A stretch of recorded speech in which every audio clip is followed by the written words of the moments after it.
La presión dentro de las tuberías también se crea usando la gravedad. El agua se bombea hasta torres gigantescas que están conectadas a los conductos subterráneos. Siempre que la torre esté más elevada que el destino final del agua, la gravedad mantendrá la presión e impulsará el líquido por las tuberías. En los edificios que son más altos que las torres de agua, el agua se bombea hacia tanques de presión dentro del edificio, usando la gravedad para alimentar a los pisos que están debajo de ellos. Una vez que el agua ha sido usada, la gravedad vuelve a llevársela una vez más. Las plantas de tratamiento de aguas hervidas están construidas en los niveles más bajos posibles y sus tuberías están construidas en un ángulo tal para que las aguas hervidas puedan fluir hacia abajo. Una vez que las aguas han sido tratadas, flotan por gravedad hacia la vía fluvial más cercana, donde son reclamadas por la tierra. Hoy llegamos a esperarlo todo de la plomería moderna, y rara vez lo pensamos dos veces. Pero lo importante que es para nuestras vidas cotidianas fue dejado dolorosamente en evidencia por la situación difícil de los países en desarrollo que luchan por sobrevivir sin sus beneficios. Si nuestros sistemas de plomería fallaran, nuestras ciudades y pueblos colapsarían como gigantes indefensos. Plumbing is such a basic, essential need, delivering of fresh, clean, potable water, water that can be used, and then, more importantly, after it's used, disposed of properly. Because that sewage, if it's not properly treated, is a tremendous cause of disease. And yet our standards of living, our standards of safety and sanitation keep that from becoming a reality in our world today. En la actualidad, la industria de la plomería es una de las más grandes del mundo en términos de volúmenes de negocios.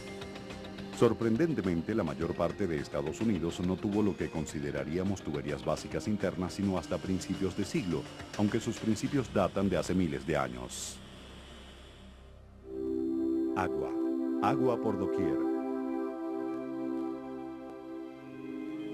En Mesopotamia, hoy Irak, específicamente en las que una vez fueron llanuras planas entre los ríos Tigris y Éufrates, nació la civilización occidental hace más de 50 siglos.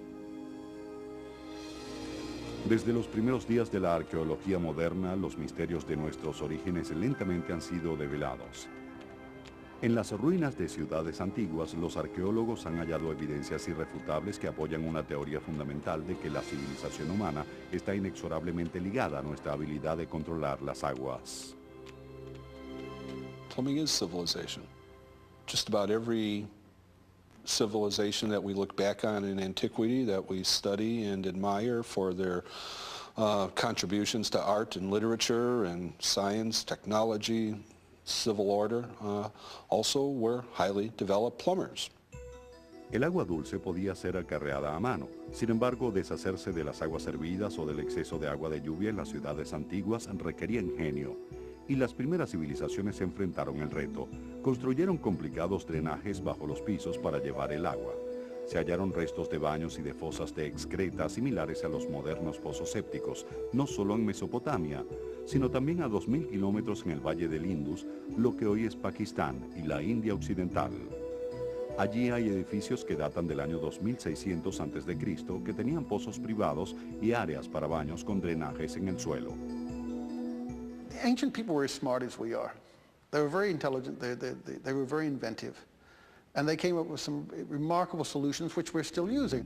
They figured out how water runs, and they figured out most effectively and most efficiently how it runs. Para el siglo VI, la ciudad de Babilonia se había convertido en una pujante metrópolis. Durante siglos había sido un centro de cultura y aprendizaje, pero bajo el mando del rey Nabucodonosor II, Babilonia creció para convertirse en la ciudad más magnífica del mundo antiguo. Es probable que el baño del rey fuese una ducha facilitada por sus esclavos. El palacio tenía varios baños separados con complicados drenajes conectados a un sistema de cloacas cubiertas. Las letrinas con asientos elevados también se vaciaban hacia la cloaca, que bajaba por gravedad y se deshacía de las aguas hervidas. Pero el atributo más famoso del palacio eran sus jardines colgantes, una hazaña de la ingeniería tan magnífica que los griegos los nombraron una de las 7 maravillas del mundo. Para regar los árboles sembrados sobre la pared de 7 metros, los historiadores creen que los babilonios utilizaban un dispositivo mecánico llamado shaduf. El shaduf estaba conformado por un punto de apoyo y una vara de madera que tenía un cubo en un extremo para recoger agua de los ríos y elevar un caballete. I suspect that this is the way that this was done. If you have a whole series of those, 3 or 4 of those, you can actually lift water quite high. Para el año 2000 a.C., el agua dulce ya fluía dentro de varias formas de tuberías. En China se usaban tubos de bambú que se unían en los nudillos para bombear no solo agua, sino también gas natural desde las antiguas minas de sal. En la isla de Creta, los reyes minoicos tenían baños con agua caliente y fría desde el año 1500 a.C. En el palacio del rey Minos, los arqueólogos encontraron una gran tina de cerámica y el primer inodoro con agua corriente.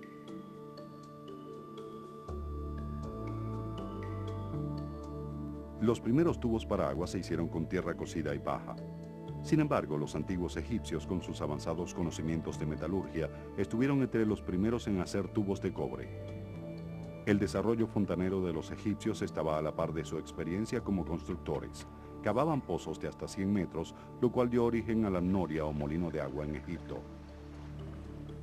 Interesting sidelight about the Egyptians is that they may have been the first and perhaps only civilization ever to build bathrooms for the dead. Their pyramids were kind of temporary resting places for the deceased to pass to the afterlife, and some of the pyramids that have been excavated, turns out, also had bathrooms in them. Los griegos desarrollaron el arte y la ciencia de la plomería a un nivel sin precedentes. El agua corriente caliente y fría para las tinas de baño era parte de la vida cotidiana en la antigua Grecia. Acueductos gigantes llevaban el agua hasta las ciudades donde se exhibían hermosas fuentes. Pero a pesar de lo magnífico de estos logros, pronto fueron eclipsados por la sociedad de plomeros más grande de la historia, los romanos. Leonardo da Vinci diseñó varios baños con características ingeniosas como contrapesos para cerrar la puerta del baño. Ninguno de ellos jamás fue construido. Maravillas modernas continuará en un momento. El acueducto de California, construido en la década de los años 70. Este río construido por el hombre, el más grande en un sistema de acueductos que suministra agua al área de Los Ángeles desde el norte y con 710 kilómetros de longitud, es el más largo del mundo. Hace más de 1000 años otra gran ciudad florecía con agua que le llevaban estas maravillas de la ingeniería. Las magníficas estructuras que han sobrevivido hasta hoy se han convertido en símbolos de la brillantez del Imperio Romano y con toda razón. Llevaban miles de millones de litros de agua desde las montañas a unos 80 kilómetros de distancia, una hazaña jamás antes intentada por ninguna civilización. Una vez que llegaba a la ciudad, el agua se distribuía por una red de suministros que corría por debajo de las calles. Lo que lo hizo posible fue el material que daría su nombre a la plomería, el plomo o plumbum en latín. Los primeros plomeros romanos eran artesanos que moldeaban hojas de plomo en todo tipo de cosas, desde esqueletos para cestos hasta los kilómetros de tuberías de plomo que alimentaban con agua a las cientos de fuentes, los edificios públicos y casas privadas en todo el imperio. Pero quizás lo más importante era que esta agua corriente era la propia vida de una de las instituciones más preciadas por los romanos, los baños. I think the most interesting thing about Roman baths is, in fact, they were a kind of Disneyland for the average Roman. And that was true because of the extraordinary abundance of water in all of these various bath rooms and bathing chambers, but also because they were very elaborately decorated. A scholar who recently wrote about the baths of Caracalla has said that this was a means for giving the common people the chance to live the lives of the rich and famous.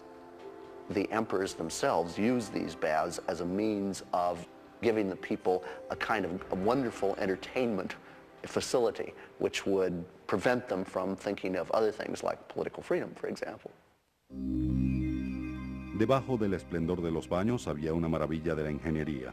Millones y millones de litros de agua fluían hacia adentro y hacia afuera de los complejos, calentados a temperaturas precisas por estufas de leña y carbón, lo cual ofrecía una gama de elecciones al usuario. Había salas de vapor separadas, calentadas perfectamente por canales de aire caliente que corrían por debajo de los pisos. Las aguas hervidas se drenaban hacia el exterior de los edificios hasta grandes tuberías, donde luego eran vaciadas en el río Tíber. La más grande de ellas, la Cloaca Máxima, se construyó medio siglo antes que el primer acueducto y aún es usada hoy en día como desagüe para aguas de lluvia. De hecho, ese fue su propósito original. The sewer system that ran under Rome was basically to take away the rainwater. It was only an afterthought that people thought, well, as long as that water's going by, we might as well throw our stuff into it. And so they did their business into the system. Y hacer sus asuntos con frecuencia era un evento social. Las letrinas públicas tenían hasta 20 asientos arreglados en un círculo. El agua corría constantemente debajo de los asientos, arrastrando los desechos hasta la cloaca más cercana. Cuando la legión romana salió a conquistar el mundo, llevó su plomería con ella. Los baños de aguas azules fueron construidos por el emperador Claudio en el año 1 después de Cristo, en el lugar de unas termas naturales.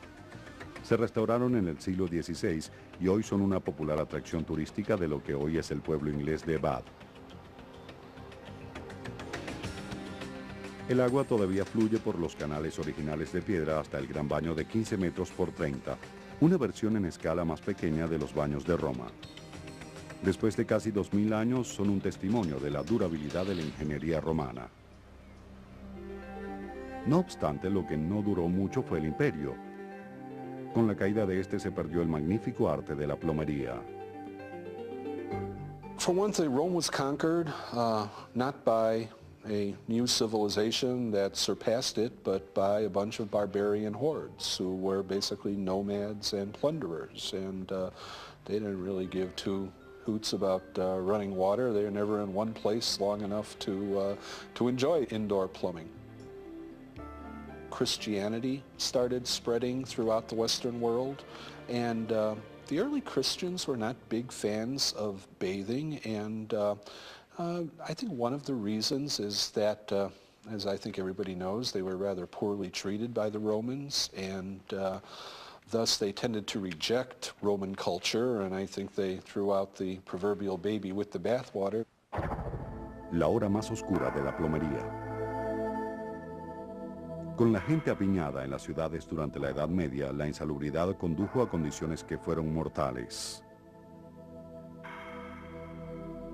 Durante toda la bien llamada era del oscurantismo, poblaciones enteras sufrieron algunas de las peores consecuencias de salud de toda la historia. Miles de miles perdieron la vida por enfermedades originadas por el agua, cuya naturaleza no sería comprendida sino cientos de años después. Tifus, fiebre tifoidea, cólera, disentería. Las condiciones resultantes propiciaron el brote de la infame peste negra, que se propagaba por medio de ratas e insectos y que aniquiló aproximadamente a 1/3 de la población de Europa. Sin saber que estaban siendo envenenados por su propia mugre, la gente le atribuyó la culpa de su terrible infortunio a la ira de Dios.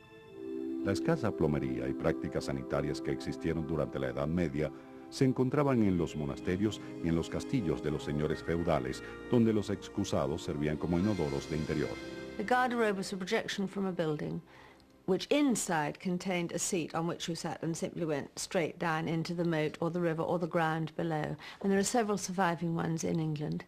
And miserable menials would come and scrape away the dirt in the morning in grand establishments. So the invaders, you know, if your castle was under siege, everybody would go a lot, and you'd see this, and the one thing you didn't want to do was go through that moat. Renacimiento y resurrección.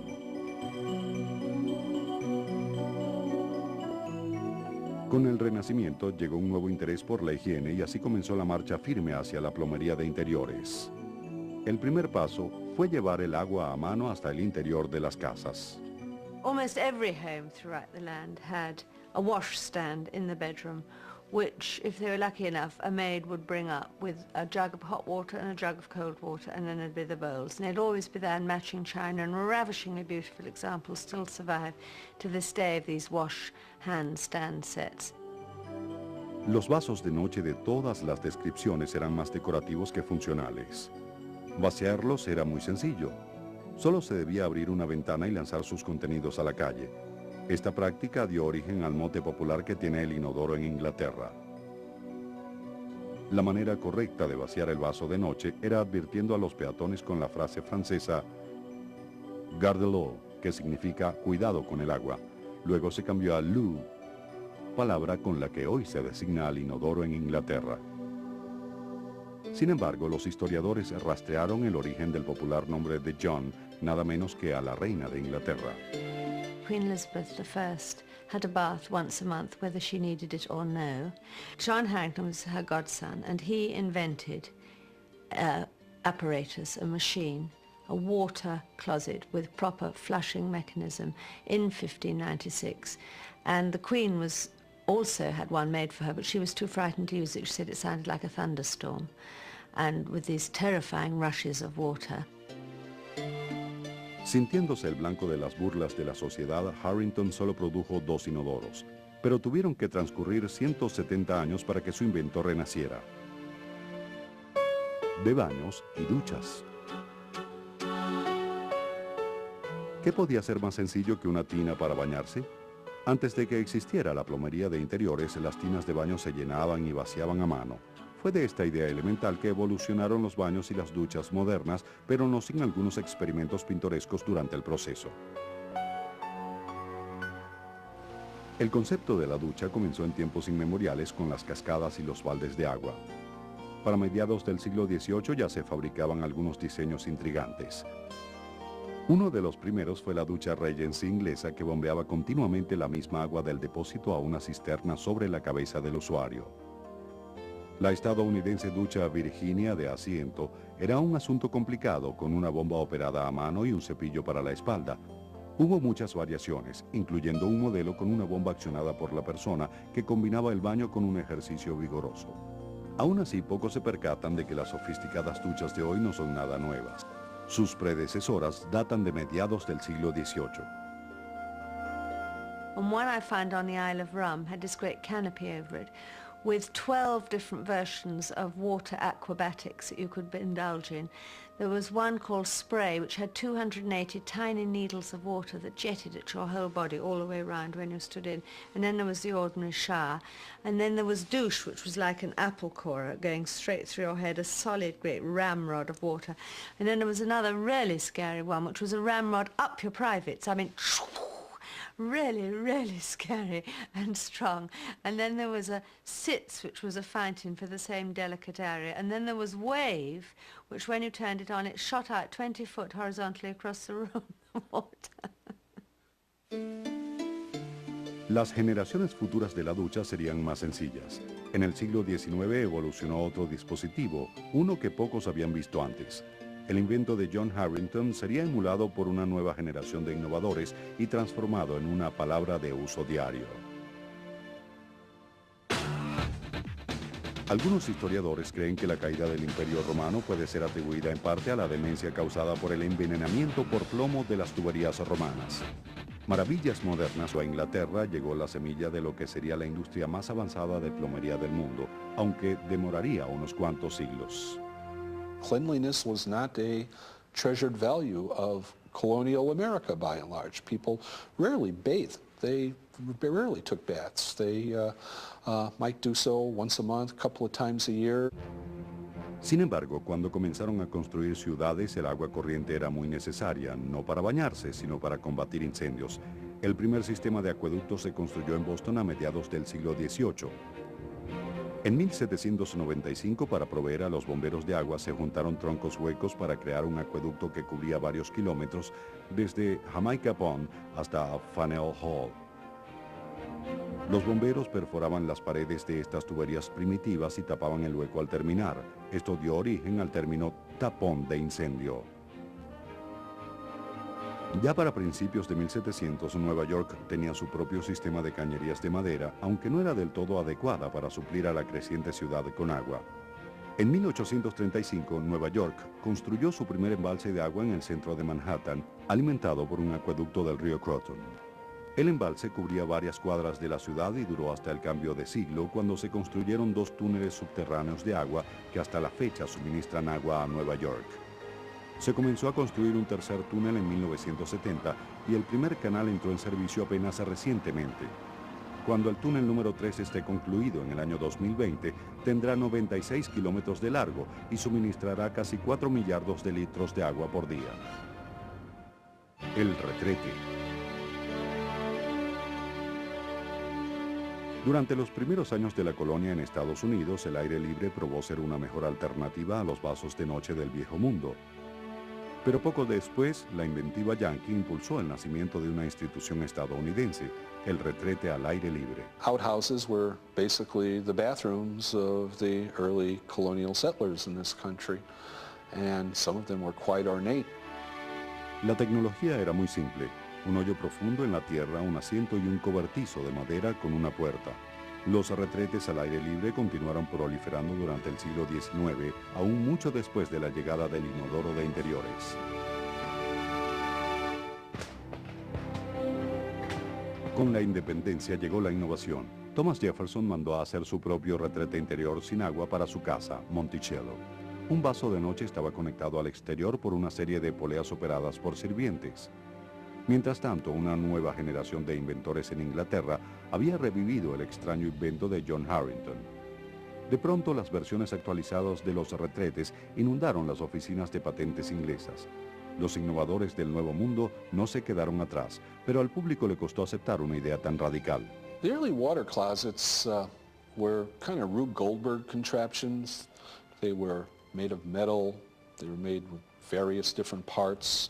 These parts did not always fit together well. They left gaps. People enclosed them in wooden cases to make them look like furniture, and waste used to collect in these gaps and ledges and things. So it was very unsanitary, and after a while smelled pretty bad, and they didn't work very well. Para empeorar el problema estaba la molestia, al parecer insuperable, de los gases cloacales que se colaban en los hogares. Se había inventado la tapa del vertedero, lo cual en teoría parecía ser una solución brillante. Una sección de tubos en U que drenaba en los inodoros por una simple ley de física para crear un sello de agua que bloqueaba los gases cloacales e impedía que entraran a la casa. Pero habían omitido otra ley de la física, el principio de la ventilación. What the vent does is allow air to come into the drainage system, so when that water falls, the air goes with it, and it doesn't suck the water out of that trap. Very, very simple. If the vent isn't there, it would be like a gallon jug. When you turn it over, remember that glug, glug, glug that used to happen? That's what your drains would work like. Not very well. Hoy la ventilación es una parte rudimentaria del entrenamiento de todos los plomeros, aunque pocos saben cómo comenzó. There is a record in 1874, a plumber whose name is lost to the ages unless somebody can recover it somewhere along the way, who left a diagram for a house that had been having severe problems with odor inside the house that was duplicated for other homes, and this kind of began the era of what we really can consider to be modern plumbing. Entretanto, del otro lado del Atlántico, el retrete continuó evolucionando. Con diseños mejorados y la creciente disponibilidad de agua corriente, el inodoro de interiores finalmente se había asentado. Pero quizás la figura más controversial en la historia del water clock es la más conocida. Se llamaba Thomas Crapper. Cuando esta biografía de Crapper se publicó en 1969, se pensó que era una broma. Lo que siguió fue una serie de investigaciones independientes y un acalorado debate dentro de la industria. ¿Realmente había inventado Crapper el predecesor del inodoro moderno? ¿Existía en verdad el hombre? Aún hoy, aquellos que están bien enterados sobre la historia de Crapper continúan el debate. He was born in Thorne in Yorkshire, and at the age of 11 he worked as a plumber, and he got fascinated by the toilets, and originally the thing that Crapper developed was called the water waste preventer. If you lift the lid of your loo now, it's exactly the same as when he developed it 100 years ago. Frederick Humpherson was my great-uncle, and he was apprenticed to Thomas Crapper in 1871, and these are his apprenticeship papers, and here's the signatures. Thomas Crapper did not invent a WC pan, he did not invent a WC cistern, indeed he did not even invent the siphon for which so much fuss is made. James Watt didn't invent the steam engine, he just made it work. Marconi didn't invent wireless, he just made it practical. It's the same with Crapper. A lot of people were working on it at the time, and he made one that worked. Americans cannot get over the fact that there was a man selling plumbing fittings with a name like Crapper. Now that's amusing, and it's great, and it's fun. But that he invented the loo, and he had anything to do with inventing the loo, is, I'm afraid, a myth. The WC pan, which is universally recognized today, was designed by Frederick Humpherson in 1884. That's my great-uncle, Frederick Humpherson, and this is the famous WC pan, the Beaufort, the first pedestal washdown closet. Los primeros inodoros se recubrían con gabinetes de madera que escondían todo menos la parte interior del tazón. Pero una vez que salió de su escondite, comenzó la era de los inodoros de diseñadores. Little pedestal was decorated in every conceivable fantastical form. I mean, an array of such glories, from the wildest gilding to the wildest shapes. Quite wonderful. Two reasons I'd suggest. One was because of the love of decoration, and the other was to hide the exceedingly immodest object that they were dealing with. But I discovered a white swan in the assize courts in Durham, where the judges would have had to swing their legs over the back because the swan's neck came up, so they couldn't stand in front of it. So they would have had to, robes and all, swing their legs over and sit on this swan. Con la proliferación de los water clock, llegó una abundancia sin precedentes de aguas negras. Las ciudades de Europa fueron las primeras en pagar las inesperadas consecuencias. London, for example, was choked stiff with filth. It had 3 veins, shall we say, 3 rivers flowing through it, the Fleet, the Thames and the Walbrook stream, and they were all choked stiff with the excrement of the hundreds of privies that dropped into it. And it became so bad that the streets too were filled with excrement, and people were fined if they allowed their privy to overflow. It was horrible, reeking, stinking, reeking, stinking.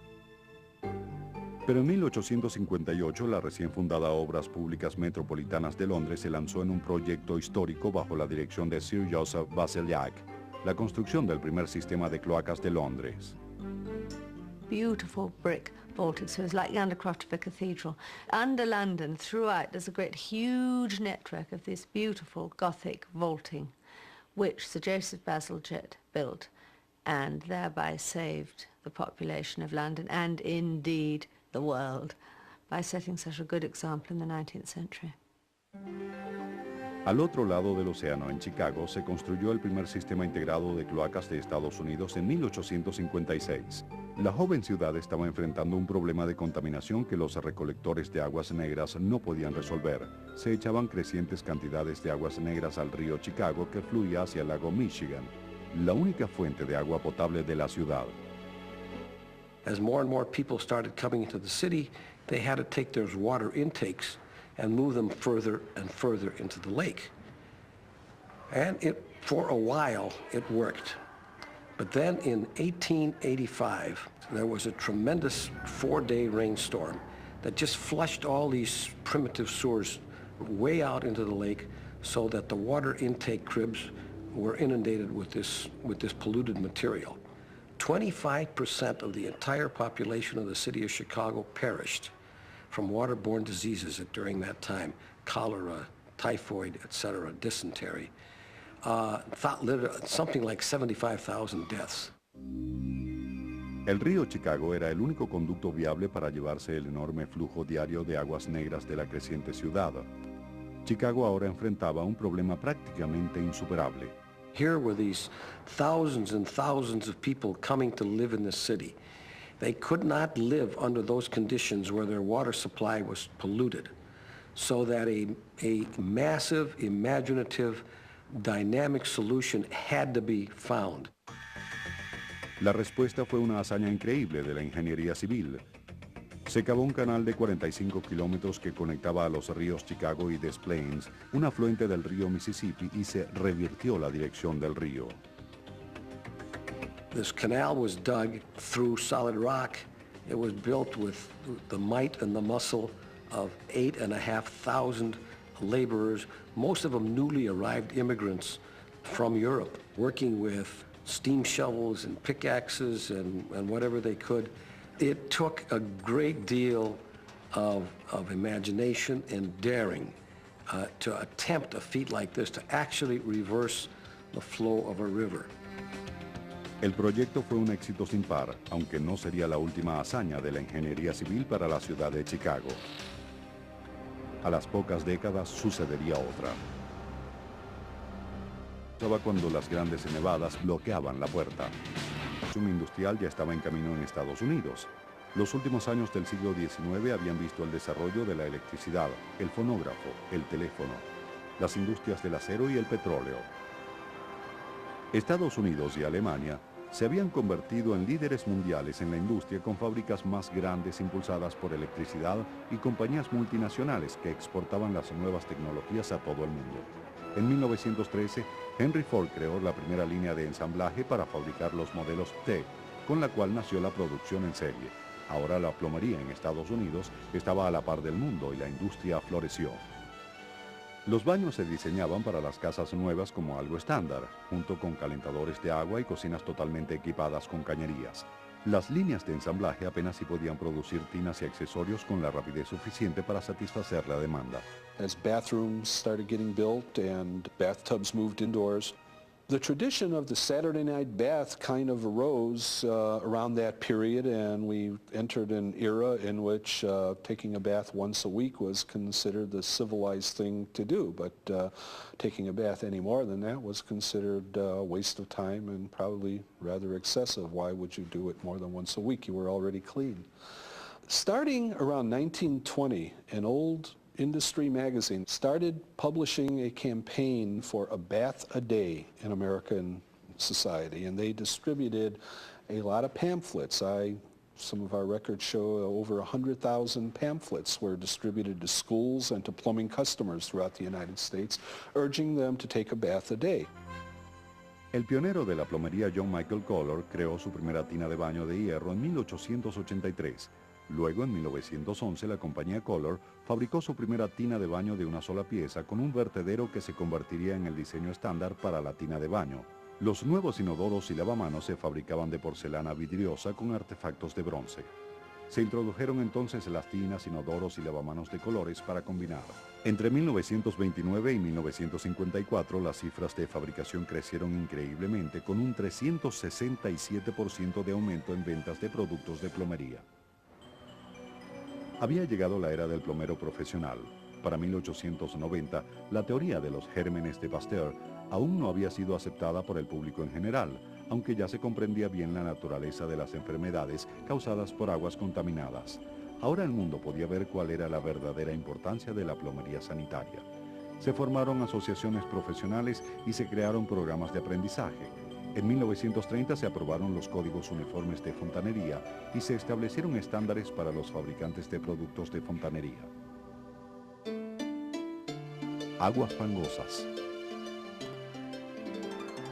Chicago, 1930. El canal sanitario había logrado cambiar con éxito el curso del río Chicago en dirección contraria al lago Michigan.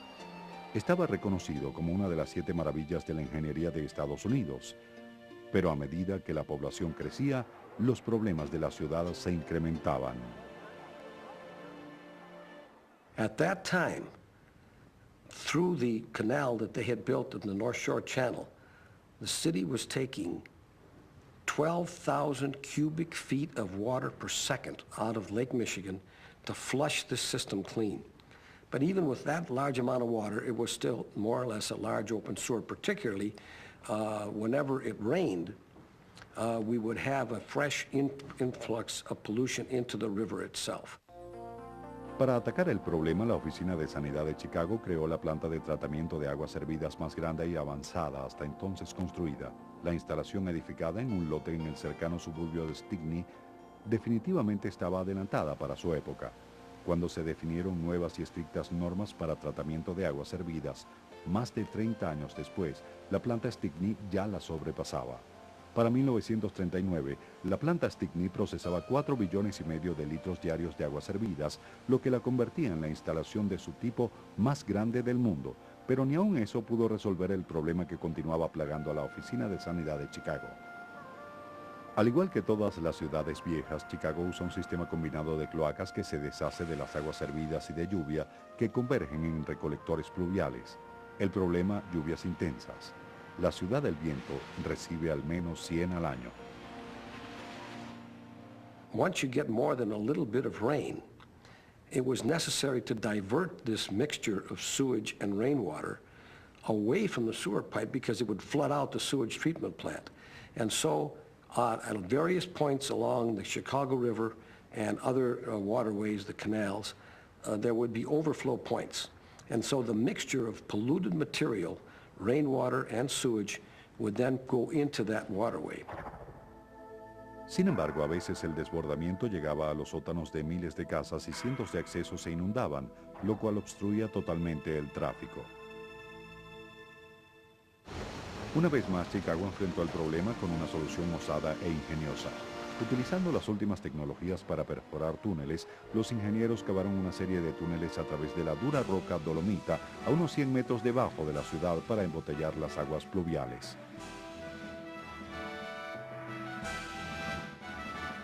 The drop shaft would go down to where the tunnel is, in some cases dropping down 300 feet. The tunnels themselves are as large as 35 feet in diameter and can contain up to 1 billion gallons of combined sewage mixture.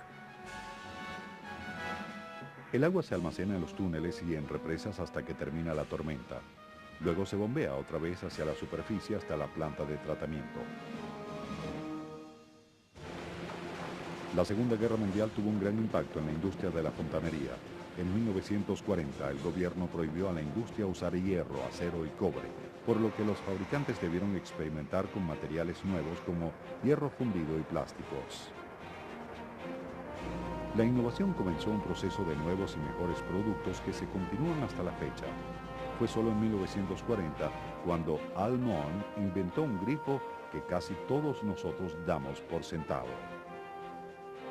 Al Mohn figured out a way to do it with just one handle, and by manipulating this handle achieved the right mixture of hot and cold water, and now single-handed faucets are among the most popular around.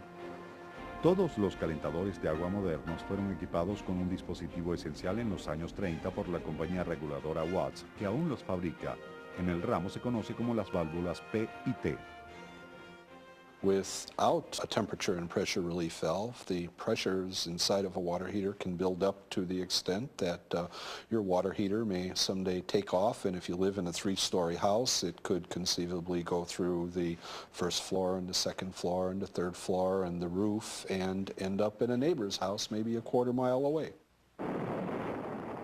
These things used to happen quite commonly in America. They still happen once in a while in homes where the water heater does not have a T&P valve. But this was a great invention, and I'm sure has saved untold lives in America, and most people don't even know they have them.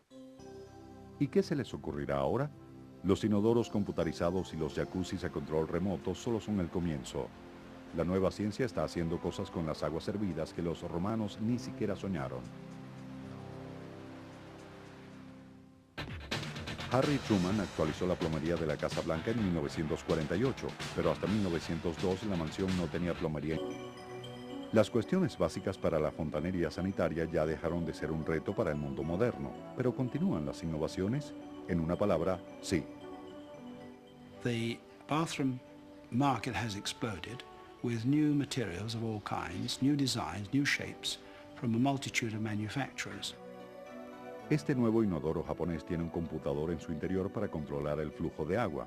También tiene un asiento con calefacción, un ventilador para disipar los olores y una ducha a control remoto que le agrega la función de bidet a la unidad. Baños de alta tecnología, control computarizado de la temperatura, duchas autolimpiantes de múltiples funciones y controles remotos inalámbricos a prueba de agua para los jacuzzis que lo controlan todo desde la luz hasta el flujo del agua. Pero más allá de las características de alta tecnología, existe un tema relacionado con la nueva fontanería y es consecuente con la nueva preocupación de las municipalidades en todo el mundo: la conservación del agua. Somebody such as myself who may be discussing plumbing history 25, 30, 40, 50 years from now may look back and define one of the watersheds of plumbing history as the 1992 Plumbing Products Efficiency Act, which involved the federal government mandating that no toilet will flush with more than 1.6 gallons of water. The previous standard was 3.5 gallons. They also put restrictions on flows of faucets and shower heads as well.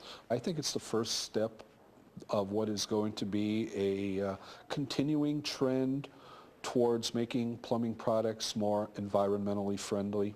The future is going to be required that we become custodians of water. We deliver to you fresh, potable, safe water in basically unlimited quantities. And then we take that waste and we send it away.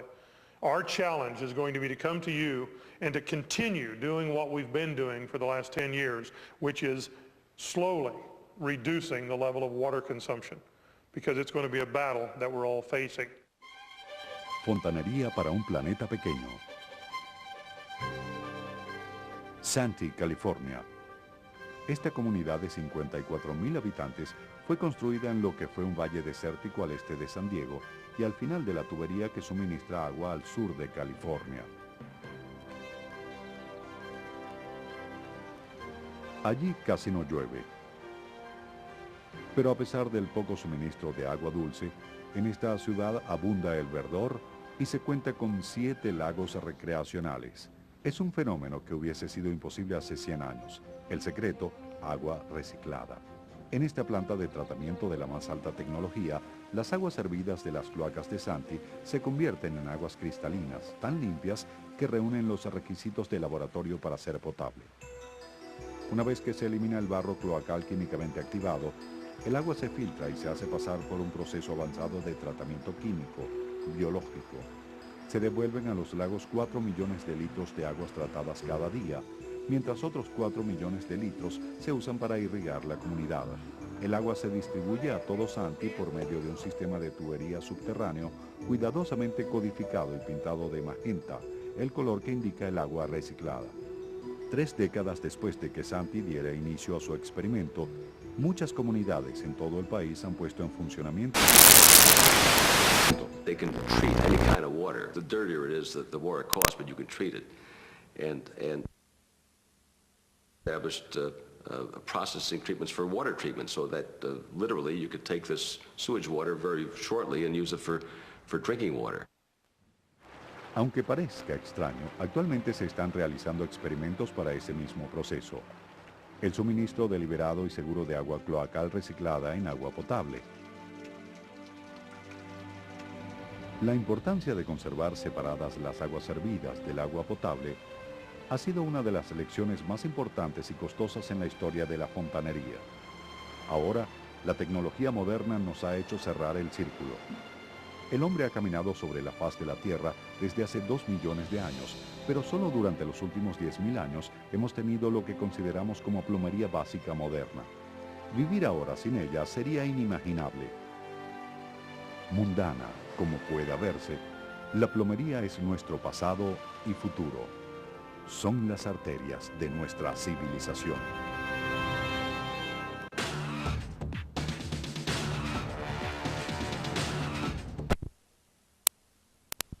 El New Jersey realiza 2 recorridos completos en las aguas de Corea, lo que le ganaría más reconocimientos y premios.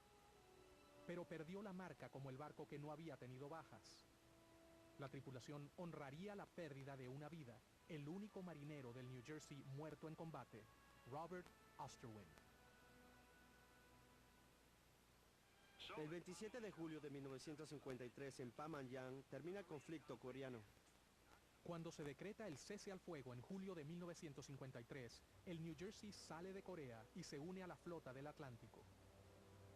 Pero el costo de mantenimiento del barco es elevado, con una tripulación de unos 2.000 hombres, y popular o no, su segunda vida llega a su final.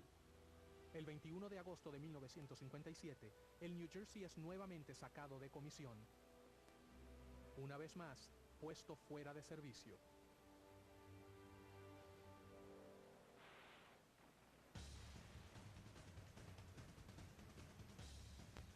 Pero como la pequeña embarcación Jersey lo ha comprobado otras veces, no se puede mantener a una buena chica sin hacer nada. La historia pronto requerirá que se le desempolve y sirva a la nación una vez más. El New Jersey está a punto de erigirse nuevamente.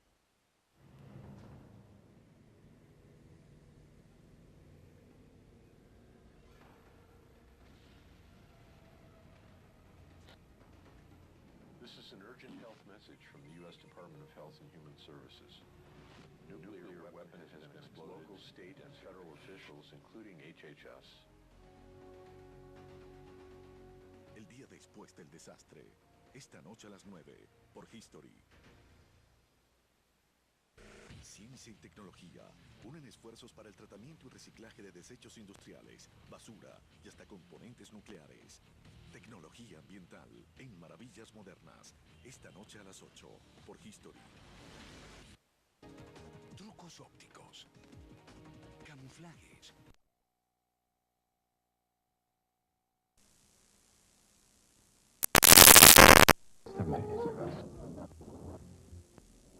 ¿Qué es lo que está haciendo? Este no entiende. Pero esperen. Línea al apagador en corto.